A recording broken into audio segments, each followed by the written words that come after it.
अऊज़ुबिल्लाहि मिनश्शैतानिर्रजीम बिस्मिल्लाहिर्रहमानिर्रहीम। उर्दू की क्लास में मैं आप सब लोगों को वेलकम कहती हूँ। मैं मिसेस अमरीन आज़म। कल हमारा उर्दू का पहला जो चैप्टर है, पहला सबक उसवा हसना सल्लल्लाहु अलैहि वसल्लम ख़त्म हो गया और अब इस सबक में से आप लोगों को 25 नंबर का सवाल आएगा, यानी कि नसरी इसबाक में से 25 नंबर का सवाल आता है MCQs को निकाल के। MCQs इसके अलावा हैं 5 नंबर के। सब्जेक्टिव पेपर में 25 नंबर का जो आएगा उसमें एक तो खुलासा है सबक का जो बहुत इम्पोर्टेंट है 10 नंबर का, और दूसरा आप लोगों को तशरीह सियाक़ व सबाक़ के हवाले से पैराग्राफ दिया जाता है, उसकी तशरीह पूछी जाती है। 15 नंबर का ये सवाल है। तशरीह का तरीका मैं आप लोगों को बता चुकी हूँ। जैसे मैंने सबक पढ़ाना शुरू किया, मैं साथ साथ पैराग्राफ की तशरीह करती गई। सियाक़ व सबाक़ रहता है, वो इंशाल्लाह मैं आप लोगों को अगले लेक्चर में करवाऊँगी। आज जो हमारा सबक है वो है, जो आज मैं आप लोगों को बताऊँगी वो है किसी भी नसरी सबक का खुलासा लिखने का तरीका। खुलासा जो है वो बड़ा इम्पोर्टेंट है। असबाक का खुलासा लिखने के अहम नकात आपको बताती हूँ, और दूसरा खुलासा इसलिए इम्पोर्टेंट है कि 10 नंबर का खुलासा आप लोगों को पेपर में आता है, जिसमें से 9 नंबर खुलासा लिखने के होते हैं और 1 नंबर उस सबक के मुसन्निफ़ का नाम लिखने का होता है। यानी कि आप लोगों ने जो खुलासा भी लिखना है, आपने हर सबक के मुसन्निफ़ का नाम भी अच्छी तरह से याद रखना है।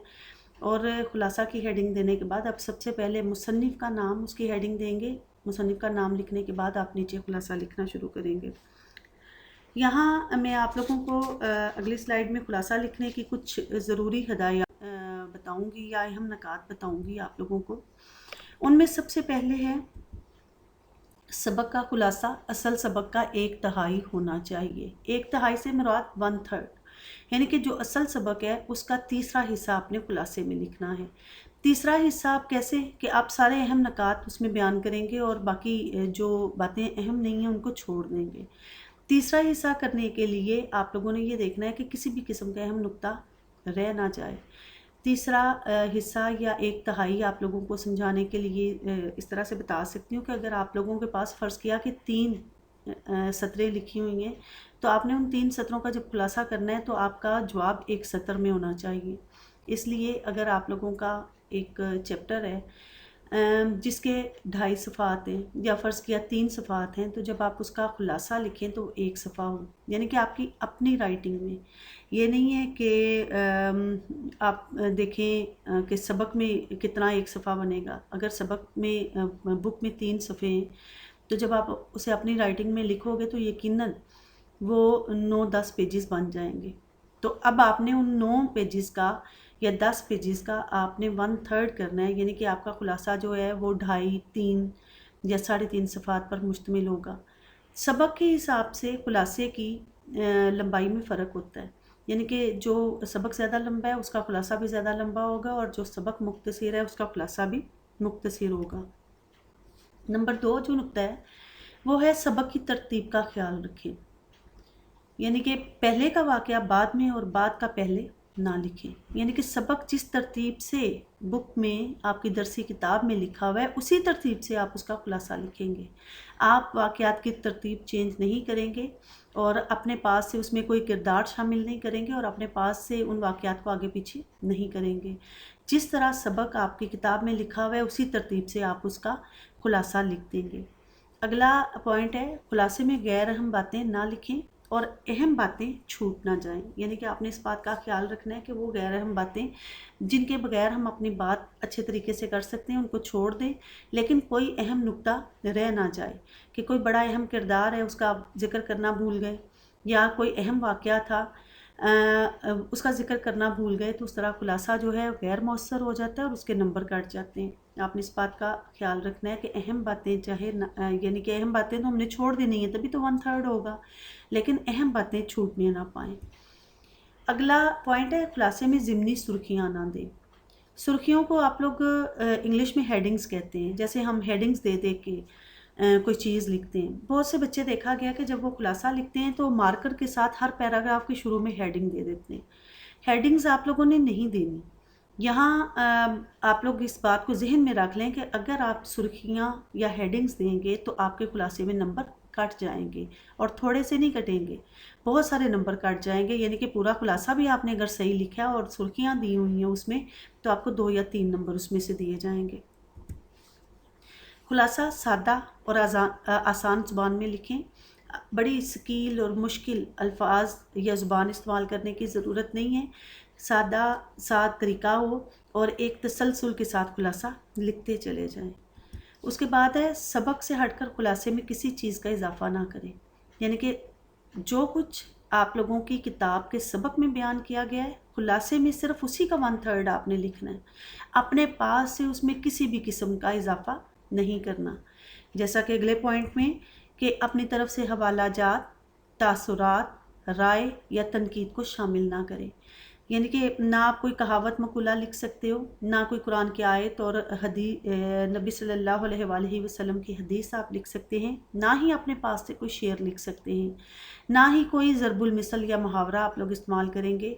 सबक में खुलासे में आप लोग किसी किस्म की अपनी राय नहीं देंगे, और ना ही जो सबक में बातें बयान की गई हैं उन पर किसी भी किस्म की तनकीद करेंगे। हाँ, अगर आप लोगों के सबक में कोई हवाला मौजूद है या कोई शेर लिखा गया है या कोई कुरानी आयत या हदीस लिखी गई है, तो वो अहम नकात होने की नुक्ता होने की वजह से आप उसको लिख सकते हैं, लेकिन अपने पास से जो सबक में मौजूद ना हो उस तरह की कोई बात आपने शामिल नहीं करनी। उसके बाद है, खुलासे में तशरीह का अंदाज इख्तियार ना करें, बल्कि तमाम अहम बातों को मुख्तसर अंदाज में बयान करें। क्योंकि ये नहीं होना चाहिए कि आप खुलासे को 1/3 आपने करना है असल सबक को, आप उसके बजाय मज़ीद डिटेल में लिखते चले जाएं।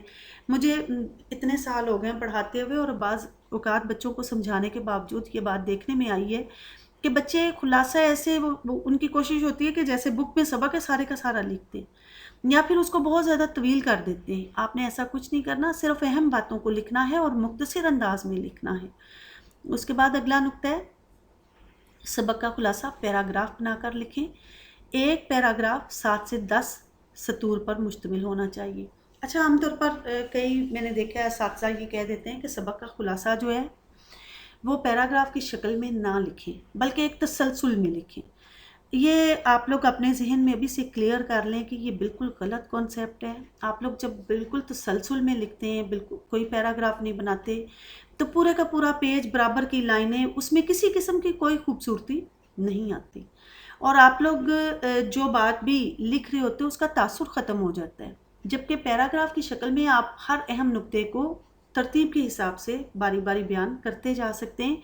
इस तरह पैराग्राफ जो है खूबसूरत भी लगता है, लिखा हुआ खुलासा खूबसूरत लगता है, और हर बात जो है वो पढ़ने वाले के सामने बड़ी वाज़े होकर उसको समझ आती है, और वो बड़ी वाज़े दिखाई देती है, और उससे उसका इम्प्रेशन अच्छा होता है और आपके नंबर अच्छे आते हैं। एक बात खुलासे लिखते हुए आप लोगों ने और ज़हन में रखनी है कि बहुत से अहम नकात को हाईलाइट करें, मार्कर से लिखें। कोई अंदर अगर इस कुछ ऐसी बात है जो इन्वर्टेड कोमास में है तो उसको भी हाईलाइट करें, मार्कर से लिखें, या कोमास को मार्कर से लगाएं। और प्रेजेंटेशन आप लोगों के खुलासे की बड़ी खूबसूरत होनी चाहिए। पैराग्राफ जो आप बनाएं वो 7 से 10 सत्रों पर मुश्तमिल एक पैराग्राफ होना चाहिए, लेकिन पैराग्राफ बड़ा खूबसूरत होना चाहिए। और कई बच्चे हर पैराग्राफ के शुरू में और आखिर में इन्वर्टेड कोमास लगा देते हैं। ऐसा बिल्कुल ना करें, या एरो बना देते हैं कि हर जो पैराग्राफ लिखा है उसके यानी कि कोई ना कोई बुलेट का इस्तेमाल कर लेते हैं, स्टार बना दिया, एरो बना दिया, दायरा लगा दिया, या कोमास लगा दिए, या कुछ और डिज़ाइनिंग कोई फूल बना दिया। ऐसे बिल्कुल नहीं करना। आप लोगों ने पैराग्राफ ज़रूर बनाने, लेकिन उसमें किसी किस्म की ओवर किस्म की डिज़ाइनिंग की ज़रूरत नहीं है। हाँ, जो अहम नुक्ता है आप उसको हाईलाइट कर सकते हैं और उसको मार्कर से लिख सकते हैं। जी बेटा, ये कुछ बातें हैं जिनका आप लोगों ने खुलासा लिखते हुए ख्याल रखना है। हमारा पहला चैप्टर उसवा हसना सल्लल्लाहु अलैहि वसल्लम कंप्लीट हो चुका है, और अब मैं आप लोगों को कुछ उसके अहम नकात बताऊंगी इस सबक के, जो एक तरतीब के साथ हैं। आप उन नकात को अगर जहन में रखेंगे तो आप लोगों के लिए इस सबक का उसवा हसना सल्लल्लाहु अलैहि वसल्लम का खुलासा लिखना आसान हो जाएगा। अहम नकात आपके सामने रखते हुए मैं आप लोगों को इसलिए एक दफ़ा ये खुलासा एक दफ़ा आप लोगों को करके یا آپ کہہ لیں کہ بول کے بتا دیتی ہوں تاکہ آپ لوگوں کا تھوڑا کانسیپٹ کلیئر ہو اور آپ کے لیے خلاصہ لکھنا آسان ہو جائے۔ سبق کا خلاصہ۔ سب سے پہلے سبق کا خلاصہ آپ نے ہیڈنگ دینی ہے، اس کے بعد آپ نے کیا ہیڈنگ دینی ہے، میں نے پیچھے بتایا مصنف کا نام آپ نے لکھنا ہے۔ تو اس سبق کے مصنف ہیں سید سلیمان ندوی۔ مصنف کا نام میں نے یہاں نہیں لکھا کیونکہ یہاں میں صرف سبق کے خلاصے کی بات کروں گی کہ خلاصہ آپ نے کیسے لکھنا ہے۔ تو آپ لوگ اگر اپنے ذہن میں تھوڑا سا دہرائیں کہ ہمارا سبق کہاں سے شروع ہوا تھا، تو دیکھیں ہمارا سبق کہاں سے شروع ہوا تھا، خدا کی محبت کا اہل بننے کا طریقہ۔ اب یہ نکات تو میں نے لکھے ہیں، اسلام کی بہتر تدبیر، اس کے بعد ہے پیغمبر اسلام صلی اللہ علیہ وآلہ وسلم کا عملی مجسمہ، کتاب و سنت کی اطاعت، یہ میں نے نکات دیے ہیں، لیکن اس کو آپ نے پیراگراف میں کیسے تبدیل کرنا ہے وہ بھی میں آپ لوگوں کو کر کے بتا دیتی ہوں کہ خدا کی محبت کا اہل بننے کے لیے ہر مذہب نے اپنے ماننے والوں کو یہ طریقہ بتایا ہے کہ اس مذہب کے بانی نے جو عمدہ نصیحتیں کی ان پر عمل کیا جائے، مگر اسلام نے اس سے بہتر تدبیر اختیار کی ہے۔ اس نے سب کے سامنے اپنے پیغمبر صلی اللہ علیہ وآلہ وسلم کا عملی مجسمہ رکھ دیا اور اس کی اطاعت کو خدا کے پیار کا حقدار بننے کا ذریعہ بتایا ہے۔ اسلام میں دو چیزیں ہیں، کتاب اور سنت۔ جو انسان ان کی اطاعت کرتا ہے وہ دنیا میں کامیابی اور آخرت کی کامیابی بھی پا لیتا ہے، اور اسے دنیاوی کامیابی کے ساتھ روحانی تکمیل بھی حاصل ہو جاتی ہے۔ یہ دنیا اختلاف عمل پر قائم ہے اور دنیا ایک دوسرے کے ساتھ تعاون اور مختلف پیشوں کی بنیاد پر رواں دواں ہے۔ اس میں حاکم بھی ہیں، محکوم بھی، بادشاہ اور عوام بھی ہیں، قاضی، جج، امام، پیشوا، تاجر اور سوداگر سبھی شامل ہیں۔ حضرت محمد صلی اللہ علیہ وآلہ وسلم کی ذات اقدس دنیا کے تمام طبقات کے لیے بہترین رہنمائی عطا کرتی ہے اور زندگی کے ہر قدم پر صراط مستقیم دکھاتی ہے۔ اچھے برے حالات، دکھ سکھ، جنگ، امن، غمی، خوشی، ہر طرح کے حالات میں آپ کی حیات طیبہ ہماری رہنمائی کرتی ہے۔ اعمال جسمانی ہوں یا ہمارے اعمال قلبی، ہر کسی میں آپ صلی اللہ علیہ وآلہ وسلم کی ذات اقدس بہترین رہنمائی کرتی ہے۔ ہمارے بہت سے اخلاقی امور جن میں بہادری، صبر، شکر، حوصلہ مندی، اثار، قناعت، بے نیازی، سخاوت، غربت، جن سے ہمیں روزمرہ زندگی میں واسطہ پڑتا ہے، ان سب میں بھی نبی صلی اللہ علیہ وآلہ وسلم کی زندگی کامل ترین نمونہ ہے۔ آپ صلی اللہ علیہ وآلہ وسلم کی ذات اقدس جامع اور اکمل ہے اور تمام قسم کے صحیح جذبات کا کامل ترین نمونہ ہے۔ آپ صلی اللہ علیہ وآلہ وسلم کی شخصیت کے لاتعداد پہلو ہیں جن سے ہر گروہ اور ہر حالت سے متعلق شخص رہنمائی حاصل کر سکتا ہے۔ عمرہ، غربا، مہمان، میزبان، بادشاہ، رایا، فاتحین، مفتوحین، عدل کے متلاشی، غرض یہ کہ آپ صلی اللہ علیہ وآلہ وسلم کی زندگی سے کامل رہنمائی لی جا سکتی ہے، اور یہ سب آپ کی زندگی کی اطاعت کرتے ہوئے، پیروی کرتے ہوئے دنیا و آخرت میں کامیاب ہو سکتے ہیں۔ حضور اکرم صلی اللہ علیہ وآلہ وسلم کی ذات تمام طبقات کے لیے بہترین مثال ہے۔ غیظ و غضب، جود و سخا، رحم و کرم، عفو و درگزر، فقر و فاقہ، دنیا و آخرت کے تمام امور میں آپ صلی اللہ علیہ وآلہ وسلم کی ذات عالمگیر رہنمائی عطا فرماتی ہے۔ آپ صلی اللہ علیہ وآلہ وسلم کا وجود ایک آفتاب عالم تاب کی مانند ہے۔ آپ صلی اللہ علیہ وآلہ وسلم آفتاب عالم تاب کی مانند ہیں جن سے اونچے پہاڑ، صحرا، میدان سب اپنی اپنی استطاعت و اہلیت کے مطابق تابش اور نور حاصل کرتے ہیں، یا ایسے ابر باراں کی مانند آپ کی ذات ہے جو میدانوں، پہاڑوں، کھیتوں، صحراؤں ہر جگہ پر برستا ہے۔